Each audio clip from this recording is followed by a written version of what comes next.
Miscellaneous exercise question number 6. Find the equation of line parallel to y axis. एक line अगर y axis से parallel है, y axis मतलब x axis से anti clockwise positive direction of x axis से anti clockwise angle 90 degree 1090 degree 1/0 means not defined. तो y axis का slope not define, तो लाइन अगर y एक्सिस से पैरेलल है तो उस लाइन का स्लोप भी नॉट डिफाइन हुआ. And drawn through the point of intersection of lines, और दो लाइनों के इंटरसेक्शन पॉइंट से पास हो रही है.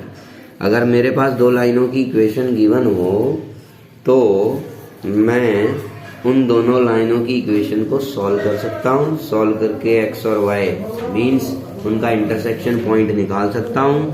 उस इंटरसेक्शन पॉइंट से अगर लाइन पास हो रही है तो वो पॉइंट उस लाइन पे हो गया और एक स्लोप पता लग गया मुझे, y एक्सिस से पैरेलल है इस वजह से, और लाइन की इक्वेशन तैयार.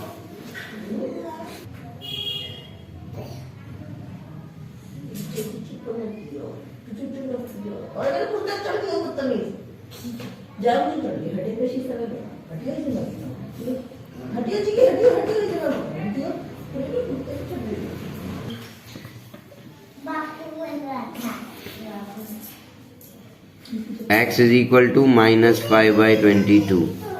Putting the value of x in equation number 2.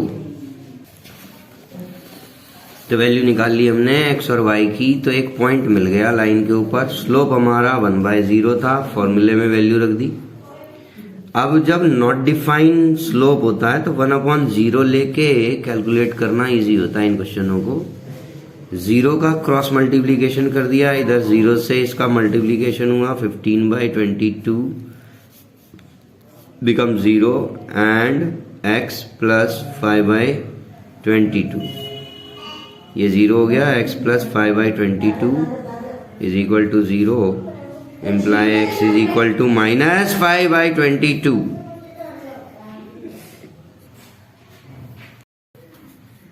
Question number 7. Find the equation of line perpendicular to the given line. Given line is x/4 plus y/6 is equal to 1. LCM लिया हमने, 3x plus 2y is equal to 1. Simplify किया, standard form general equation में हमने इसे convert कर लिया. -12 is equal to 0, 12 cross multiply होगा, फिर लेफ्ट साइड ट्रांसफर हो जाएगा. ये जनरल इक्वेशन बन गई. तो स्लोप आ गया इसका -a/b यूज किया हमने, -3/2. Since required line is perpendicular to given line, अगर इस पे परपेंडिकुलर है तो प्रोडक्ट ऑफ स्लोप्स इज -1, तो रिक्वायर्ड लाइन का स्लोप आ जाएगा. स्लोप आने के बाद आगे देखें question. Find the equation of a line drawn perpendicular to the line x/4 plus y/6 is equal to 1 through the point where it meets the y axis. Means एक line perpendicular है इस given line से,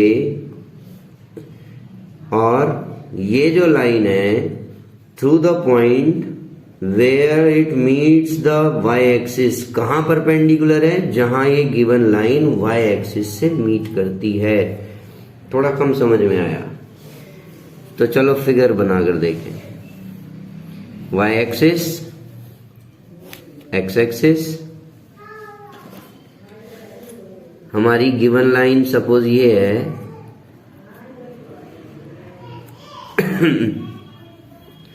given line हो गई x/4 plus y/6 is equal to 1. Required line इस line से जहां ये y एक्सिस को इंटरसेक्ट करती है उस पॉइंट पर परपेंडिकुलर है. इस लाइन की इक्वेशन निकालनी है. तो स्लोप हमने निकाल लिया 2/3. पॉइंट वाई एक्सिस पर है तो ऑब्वियसली एक्स कोऑर्डिनेट तो 0 हुआ, और इंटरसेप्ट फॉर्म थी इसलिए हम उससे सीधे भी जानकारी निकाल सकते हैं कि वाई इंटरसेप्ट 6 है, तो ये पॉइंट हो गया 6, 0, 6 पॉइंट भी है, स्लोप भी है, इक्वेशन बन गई लाइन की। Question number 8, find the area of triangle formed by lines y minus x is equal to 0, x plus y is equal to 0, x minus k is equal to 0। 3 line से बनने वाले triangle का area निकालना है। Triangle का area के लिए हमारे पास हमें ध्यान आता है सीधे 2 फॉर्मूला। जब यूरोन्स फॉर्मूला लगाते हैं तो हमें डिस्टेंस मतलब लेंथ ऑफ साइड्स चाहिए ट्राइंगल की साइड्स की लेंथ चाहिए का अर्थ हुआ, अब कोऑर्डिनेट्स होंगे तो ट्राइंगल की साइड्स की लेंथ आ जाएगी। अगर तीनों वर्टाइसेस होंगे तो डिस्टेंस फॉर्मूला से, तो जब तीनों वर्टाइसेस ही अगर पहले पता लगेंगे तो फिर तो सीधे half x1 y2 minus y3 plus x2 y2 minus y3 minus y1 plus x3 y1 minus y2, इस फॉर्मूले को यूज करके निकाल लेंगे। कुल मिलाकर हमें वर्टाइसेस चाहिए ट्राइंगल के। सपोज ये 3 लाइन हमने बना ली। कभी कभी क्या होता है, बहुत छोटे क्वेश्चन होते हैं, 3 लाइंस जो गिवन होती है वो अगर हम ग्राफिकली थोड़ा सा प्रिसाइज फॉर्म में ड्रॉ करें तो सीधे ही एक राइट ट्राइंगल ऐसी कुछ चीज बन जाती है। अगर गिवन लाइंस में से एक परपेंडिकुलर हो एक्स एक्सिस से या वाई एक्सिस से, या एक्स एक्सिस वाई एक्सिस दोनों ही लाइन हो, तो थोड़ा सा उसमें तुरंत आंसर आ जाता है बिना किसी कैलकुलेशन के विशेष। ठीक है, यहाँ हमारी 3 लाइनें हैं, इनसे बनने वाला ट्राइंगल सपोज ये है, तो हम इन लाइनों को सॉल्व करेंगे तो ये पॉइंट, इन दोनों लाइनों को सॉल्व करेंगे ये पॉइंट, इन दोनों लाइनों को सॉल्व करेंगे तो ये पॉइंट आ जाएगा, तीनों वर्टाइसेस आ जाएंगे, एरिया ऑफ ट्राइंगल बन जाएगा।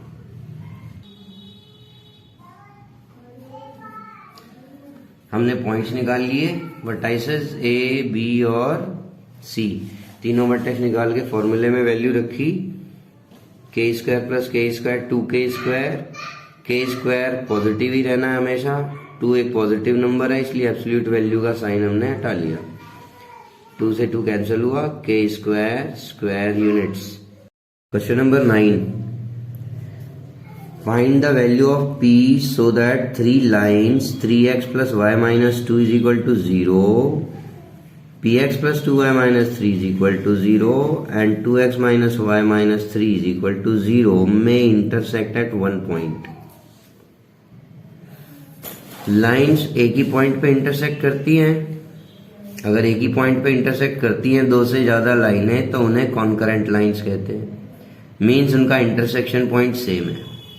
इंटरसेक्शन पॉइंट सेम है मीन्स किन्हीं भी 2 को सॉल्व करूं तो जो x और y की वैल्यू आएगी, मीन्स जो 2 का इंटरसेक्शन पॉइंट आएगा वही तीसरी का भी इंटरसेक्शन पॉइंट होगा। इसका मतलब हुआ कि 2 से जो सॉल्यूशन निकल के आएगा वो तीसरी इक्वेशन का भी सॉल्यूशन होगा, जो कंडीशन गिवन है उसके अकॉर्डिंग। 2 सॉल्व कर लो इक्वेशन, सॉल्व करने से जो वैल्यू आएंगी वो इसमें सब्स्टिट्यूट कर दो, x और y की जगह वैल्यू रख दो, सॉल्व कर दो, p की वैल्यू आ गई।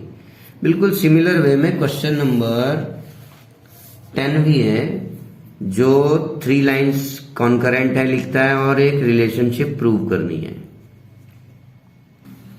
2 इक्वेशन को सॉल्व किया हमने, x और y की वैल्यूज निकाल ली, यही वैल्यू हमने थर्ड इक्वेशन में पुट कर दी, तो x और y की थर्ड इक्वेशन ये वाली थर्ड इक्वेशन में पुट की तो x और y की वैल्यू रखने से p की वैल्यू निकल आई, क्योंकि तीनों लाइन कॉन्करेंट थी। इसी तरह क्वेश्चन नंबर 10 है, जिसमें हम किन्हीं भी 2 इक्वेशंस को सॉल्व करेंगे, जो x और y की वैल्यू आएंगी वही थर्ड इक्वेशन में रखेंगे।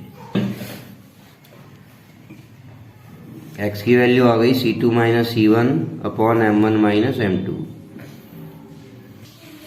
x की वैल्यू रखी हमने सेकेंड इक्वेशन में और y की वैल्यू आ गई ये दोनों x और y की वैल्यू हम थर्ड इक्वेशन में रखते हैं तो ये एक्सप्रेशन बनता है। इसको सिंप्लीफाई किया, m1 माइनस m2 कैंसिल हो गया।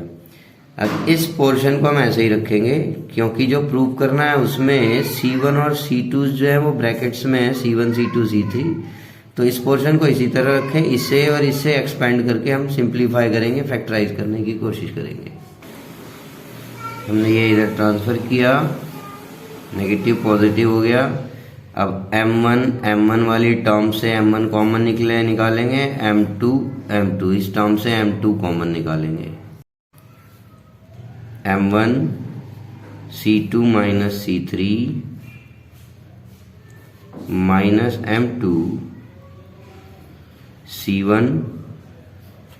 अब नेगेटिव साइन अगर कॉमन लिया है तो C1 माइनस C3 हो जाएगा, और अगर पॉजिटिव m2 कॉमन लेते तो माइनस C1 प्लस C3 होता, minus m3 C2 minus C1।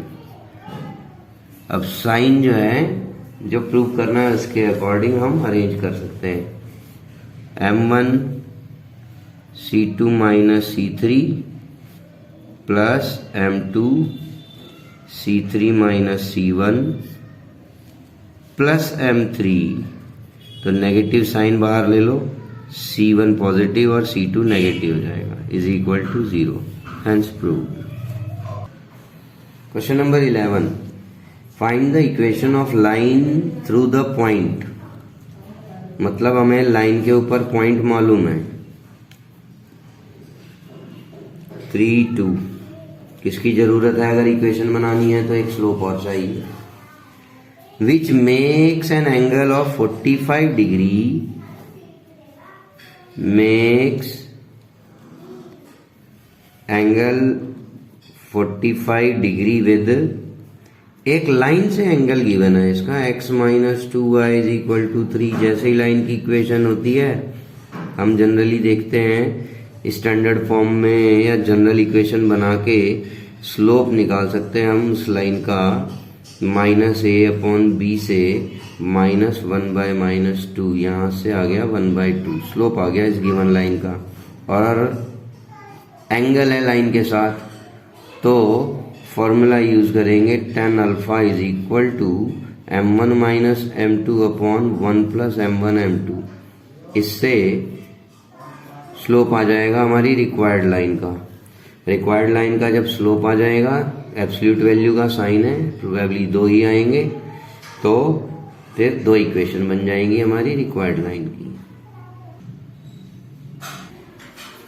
अपने स्लोप निकाले, 2 स्लोप आ गए लाइन के क्योंकि एब्सोल्यूट वैल्यू का साइन था, पॉजिटिव नेगेटिव दोनों लेकर हमने स्लोप निकाल के y minus y1 is equal to mx minus x1 में इक्वेशन के लिए पॉइंट की वैल्यू और स्लोप की वैल्यू दोनों पुट की, तो लाइंस